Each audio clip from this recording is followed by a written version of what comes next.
Hello, everybody, and welcome to the Westwood Living Podcast Network. Tom Leyden with you. Got to be honest, a little bit nervous today. A little bit nervous with Melissa Rush. How are you tonight?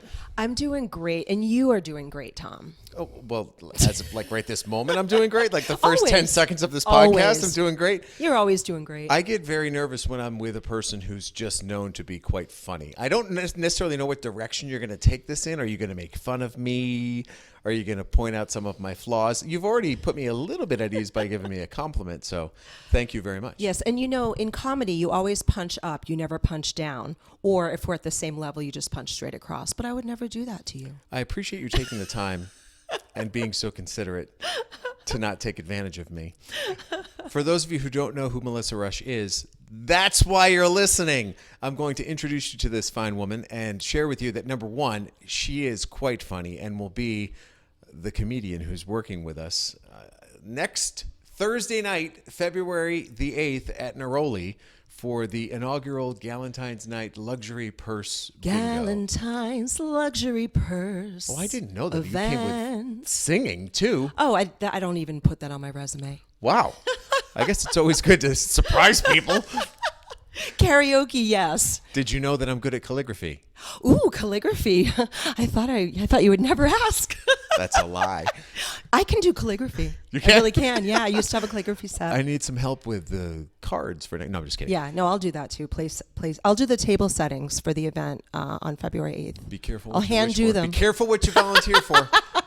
What I love, I don't know how many months ago it was that we had a chance to chat about this for the first time, but you were in. You loved the idea. I talked with Mike Tinsley, and I said, Mike, this is a great opportunity for us to give these women who are showing up to this event on the 8th just a night to laugh, a night to have some fun, a night to laugh. So you hopped in, and what's it been like for you? Now, you've known for a couple months you're doing this. You've got a lot of gigs, which we'll talk about, but this is a specific gig. Well, you know, Tom, I don't know if your listeners know, but I'm a 1989 graduate of Westwood High School. There's a whole posse of you that remain in the region. Yeah. So, I'm guessing more than half of that room that we have is going to be from Westwood High School. But the thing that's great is I grew up there. You know, my parents lived in the town for, I don't know, it was my dad's first house when he turned 30. You know, it was his first house that he bought. I was 5 years old, and Westwood has been my home forever. Now, I will say I live in Walpole, but that was just because I couldn't afford to buy my parents' house.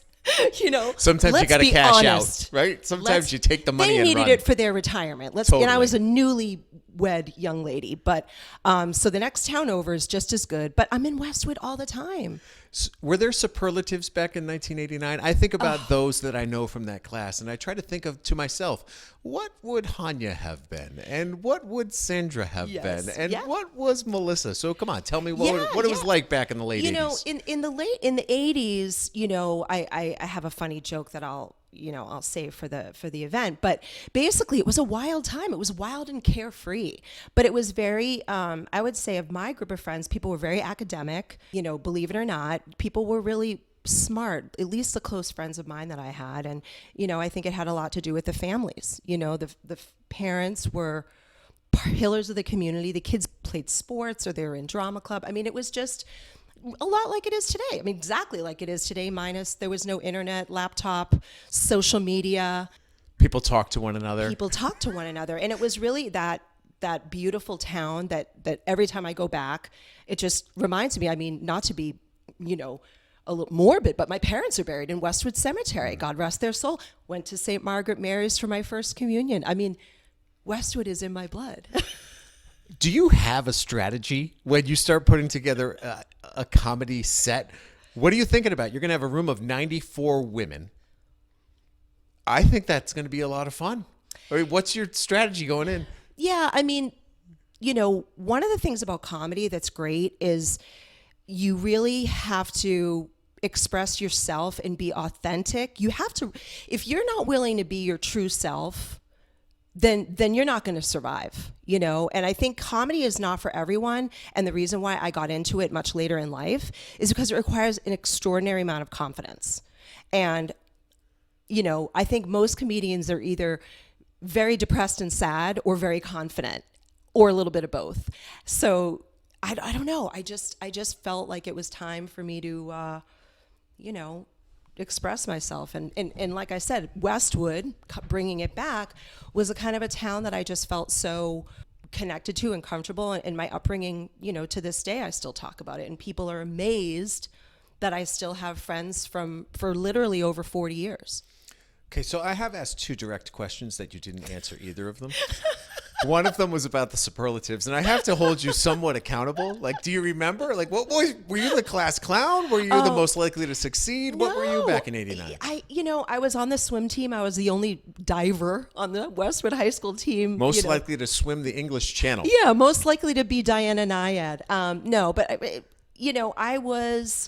I was definitely goofy and funny, but we all had the big hair, and we all looked like Saved by the Bell. Did you know that the yearbook is actually available to anybody who wants to peer through it at the Westwood Public Library? Yeah, and I actually have a copy, and I'm happy to bring it with me when we go to the Galentines event. You're going to see a lot of those women there. What I get a kick out of is, you were right in the midst of that women's basketball team. Oh, yeah. Being kick-ass. The Empire. And they still have some competitive fire. Yeah. When you get together with these women, they'll fire up and talk about how good they were.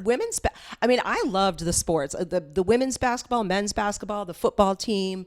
I was on the swim team. Nobody was cheering for us. But, the boys soon realized that they got to see girls half-dressed at a sporting event. So we started to get some onlookers, closer to senior year. Very PG-13 stuff, but guys. Good segue to talking about what you're going to do. When we were together at Chris and Hanya's Christmas party, we said, so come on. I mean, how dirty are we going to get here on this night? But you said something very interesting. You're like, you can tell right away. You can tell what kind of crowd it's going to be. Yeah, and I think, Tom, with your history of being in news and sports and being an anchor man and interviewer, it's all about vibes. Not to be like yoga, spiritual, but truthfully, you can tell a room or an individual as soon as you walk in. You get the feeling, you get the vibe. And so also too, if for example, if you're doing a charity event, and it's a cancer event, or, it's for needy children or something, you're going to want to steer clear of jokes about either of those 2 topics. Know your audience is a big one. If you're going to do a senior citizens, which I have done, a senior citizens lunch, there were certain things I just kind of stayed away from, but then you avoid your hospice set. Yeah. I mean, I didn't want to insult, but I did fist fight this lady for a silver fox because she was also single. But there's just I have fun, and I don't. What is it? You don't judge a book by its cover. So a lot of the seasoned comedians that I've talked to, I said, I probably shouldn't talk about, middle school girls and their periods to this like wild group of Providence late night, hecklers. And he's like, no, you gotta talk about what's real to you. You don't want to talk about stuff that guys talk about. So it was really cool that, you can learn to just let your audience learn about what you do, and they find it interesting. So you never know. You can bomb pretty easily, or you can soar and do a great job, but it's all about the vibes. So step back, broader stroke. Let's learn a bit more about how when you took this leap, because it seems to have come later in life. I check out your social media feeds at Melissa Rush Comedy on Instagram, and I see you got a gig here, you got a gig there, you're hosting this, you're doing that. Hey, don't forget to join me this Wednesday. If you can't get that, get me next month. I mean, it's been ridiculous how your schedule's filled up. Yeah. And that's a journey. Well, okay, so one of our good friends, Chris Trapper, I remember talking to Chris and my friends throughout high school and more in college and older in life. They're like, you're so funny. You should be a comedian. You're so funny. And I said, I'm only friendly with you guys. Like, I'm only friendly when we're joking around together. And I think what happened is in high school and college, I was a radio DJ. So I was on the microphone and spinning cassettes. Really. And there was, I don't even think it wasn't, it was the 90s. So yeah. It was CDs, right? We might have had CDs, but we also still did vinyl, and you made mixtapes, we made mixtapes. You're making mixtapes, and you know how bad it was. The SEC would come after me, but I used to record songs off of like Kiss 108 or WBCN, and then I would play it over the airwaves at Phillips Andover. I mean, it was like a triple SEC, It's all good. We all have our strategies for success. But no, but really, so I knew as a young kid that I loved being on stage, and my uncle was a rock musician in the 70s called New England and opened for Kiss. And my first concert was when I was 8 years old at the Kiss concert at the Providence Civic Center. And that was when I said, "Oh, I want to see my name in lights." I've arrived. I saw Gene Simmons and Paul Stanley backstage without makeup.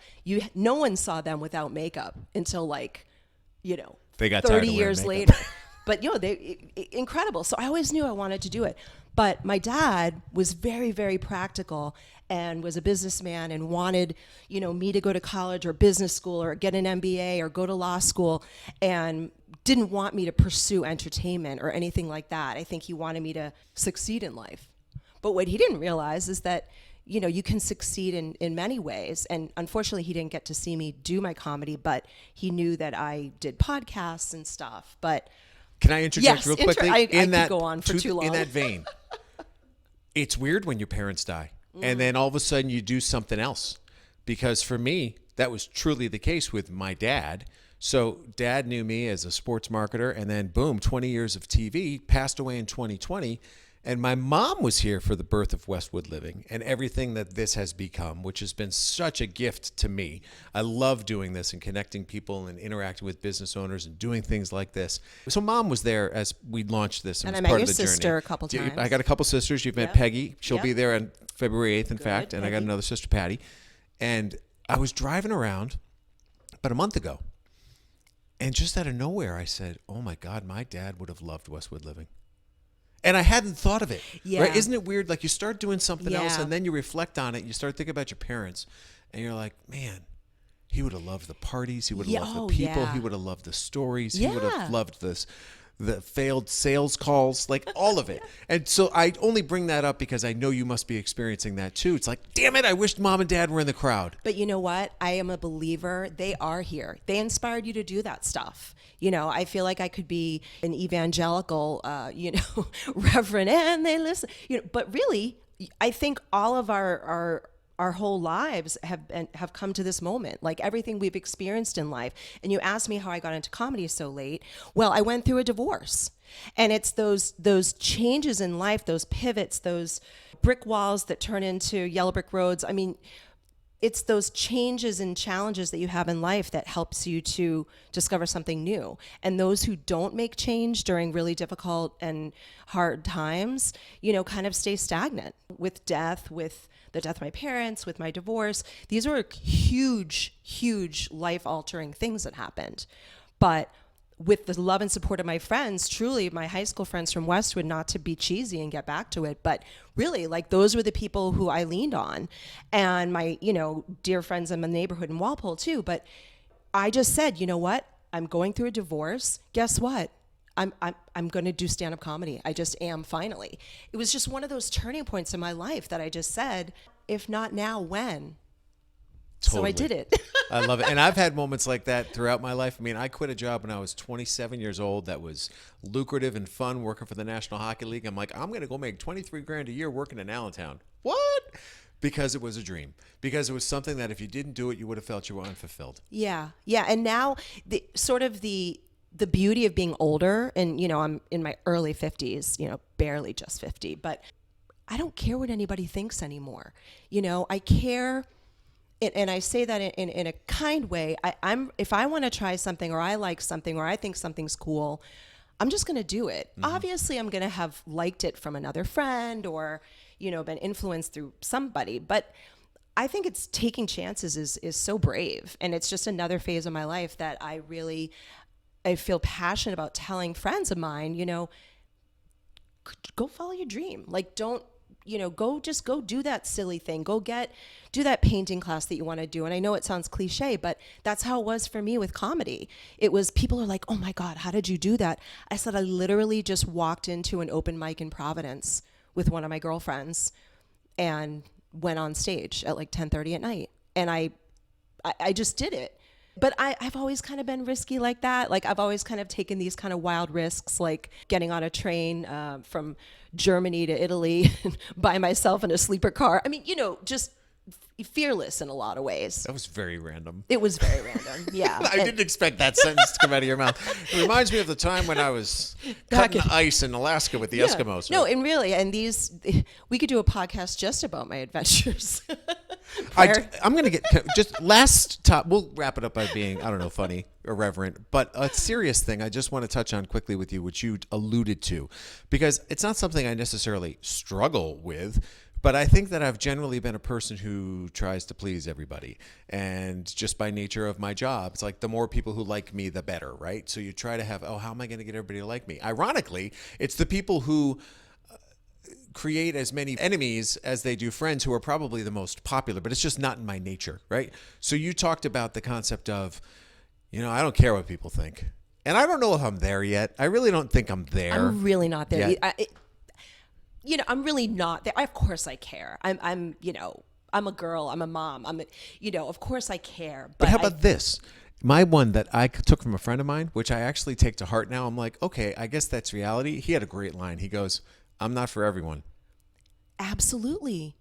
It's so true. It's like with dating. I mean, my God, I'm an online dating nightmare, and you're not for everyone, and I'm not for everyone. And that's the beauty of life, is that you can change the channel if you don't like that Netflix special. If you don't like that comedian on TV, change the channel. If you don't like that guy you went out with on a crappy date, goodbye. You don't have to continue on a boring and lazy and just terrible path. Well, I can accept that. I can. I'm still at the stage where I want to know why. Okay, I'm not for you. Why? What is it? And so I guess I just need to get past that. And I think most people just probably need to get past that and say well, listen, all of us are not for everybody. So just accept the fact that you're going to have some detractors and some people who are ultra supportive, and be happy that if you're lucky, you've got more in one column than you do the other. Yeah. And also too, healthy feedback and stuff like that, the people that like you, and then people that maybe that don't like it exactly, but they're going to give you an honest feedback, a professional or personal feedback, which I really appreciate. It's very hard for me to hear criticism, and I try not to criticize, and because of that. But I think I don't think anybody should be living in a vacuum and just, just out in the middle of the street, just promoting your craft to no one. There's a time to reel it in. It's time. All right, let's wrap it up. So for those of you who are, there's a time to reel it in. So we're going to reel this in. For those of you who will be able to join us next Thursday, February 8th, you will get a chance to hear Melissa's fantastic comedy routine, I'm sure. I can't wait myself. I think Mike Tinsley and I are going to be, and Jay Risha will be the only three males in the room. Don't worry, I'll give you plenty of attention. If you need me as a muse or just somebody to pick on, feel free. I will. But remember, I do have that delicate... No, I'm just kidding. He does write the checks, people. All right, so that's Melissa Rush. You can follow her journey at Melissa Rush Comedy on Instagram. And please join us at future events and buy your tickets early because they sell out quickly. But thanks for the time. I appreciate it. And thanks for joining us next Thursday night. Thank you so much for having me. That's the very latest from the Westwood Living Podcast. If there's anybody else you'd like me to have a conversation with, please never hesitate to send me an email, tleiden@bestversionmedia.com. I will track that person down, corner them in a room with a fire blazing, and talk to them and learn more about them and share it with you right here. But for now, that is the latest. Have a great day. Good night.